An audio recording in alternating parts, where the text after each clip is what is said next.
Jay-Z told Dr. Dre, just for people who's not up on this, or Eminem, that he didn't want you to perform part of that Super Bowl they had a couple years ago. Why do you think that is? Well, I just threatened. Possibly. Not even threatened. You know, I think it's just when you take the competition from like our culture is competitive, man. It is, but I think when it goes past the music itself to blocking things in business, then I don't understand that. Like right now, he's not even competing for a slot. You don't have a new song out that he want to be on the top 10 or top 5, and you still competing. It don't make sense. Like, what are we competing for? What's the goal?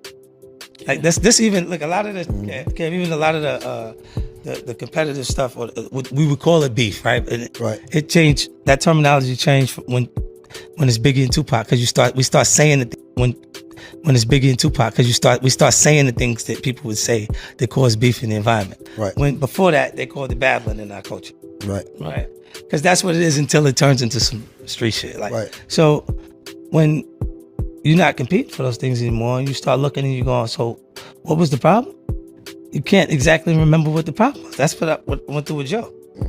Like my issue with Joe, I was like, yo, I think what was the like? When did we bump into each other and have an altercation or anything? It wasn't that. It was just he's loyal to a default. He was so loyal that he was like on the side without having to be on the side. You know, and then that, you know, it dissolves itself over time because you ain't really got an issue.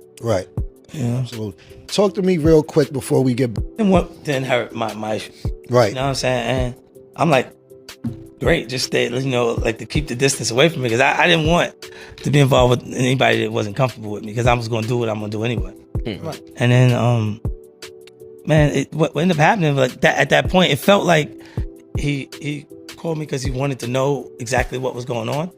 And then afterwards, he didn't answer the phone anymore. You know what I'm saying? So I had that energy towards him.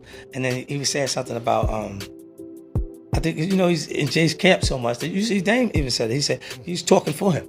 Because he'll be defensive in Jay's behalf. So if you're being competitive with him in any way, the things that you see from Stout will make you feel like he's doing that for him, or he's saying that, and that's what he's repeating. Gotcha.